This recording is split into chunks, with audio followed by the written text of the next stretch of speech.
जब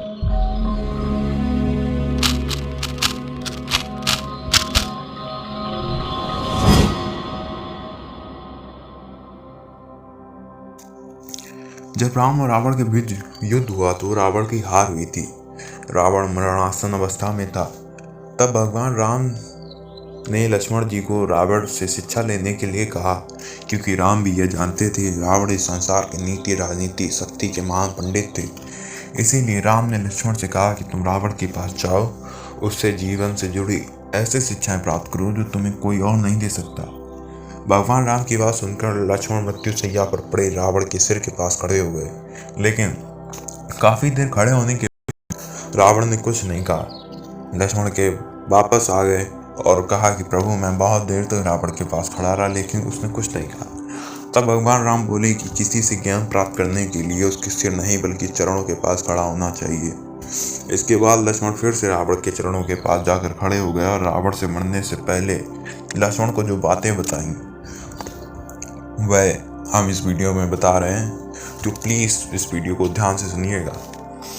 तो रावण लक्ष्मण को ध्यान देते हुए कहते हैं कि किसी भी शुभ या अच्छे काम के लिए देरी नहीं करनी चाहिए, वहीं अशुभ काम को जितना हो सके उतना टालने का प्रयास करना चाहिए। इसके बाद रावण ने कहा कि अपनी शक्ति और पराक्रम में इतना घमंड नहीं करना चाहिए या इतना अधिक अंधा नहीं होना चाहिए कि शत्रु तुच्छ लगने लगे। मुझे ब्रह्मा जी से वरदान मिला था कि मानव और वानर के अलावा कोई मुझे मार नहीं सकेगा, लेकिन इसके बावजूद मैंने उन्हें तुच्छ मान लिया और यही मेरी सबसे बड़ी भूल थी, जिसका कारण आज मैं मरणासन अवस्था में पड़ा हूँ। रावण का तीसरा उपदेश था कि अपने शत्रु और मित्र के बीच पहचान करने की समझ होनी चाहिए। कई बार हम शत्रु को अपना मित्र समझ लेते हैं जो कि बाद में शत्रु साबित होते हैं, और वहीं हम शत्रु समझकर पराया कर देते हैं वह हमारे असली मित्र होते हैं।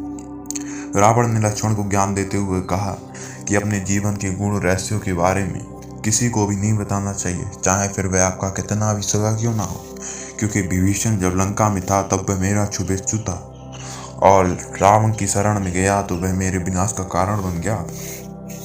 रावण का आखिरी उपदेश था कि किसी भी पराई स्त्री पर बुरी नजर नहीं रखनी चाहिए, क्योंकि जो व्यक्ति पराई स्त्री पर बुरी नजर रखता है वह नष्ट हो जाता है। तो दोस्तों, रावण भले ही एक राक्षस था, लेकिन उसके ज्ञान की विशेषताओं के जो पुल बांधे गए हैं वो वाकई काबिल तारीफ है। उसकी विशेषताओं में जो शब्द कहे जाएं वो शायद ही उसकी विशेषताओं को पूरी तरह विस्तारित न कर सकें। उसकी विशेषताओं में जैन शास्त्र में रावण को प्रति नारायण माना गया है। यही कारण है कि जैन धर्म के 64 सलाहकार पुरुषों में रावण का नाम शामिल है। रावण ब्रह्मा ज्ञानी बहुविद्याओं का जानकार था और कई तरह के तंत्र, सम्मोहन, इंद्रजाल और जादू जानता था। रावण के पास ऐसा विमान था जो अन्य किसी के पास नहीं था। इसीलिए जब रावण मृत्युशैया पर पड़ा होता है तब भगवान राम अपने भाई लक्ष्मण को रावण से राजनीति और शक्ति का ज्ञान प्राप्त करने के लिए कहते हैं। तो दोस्तों, इसी के साथ ही वीडियो का अंत करते हैं। मिलते हैं किसी अन्य वीडियो में से नए टॉपिक के साथ। तब तक के लिए धन्यवाद।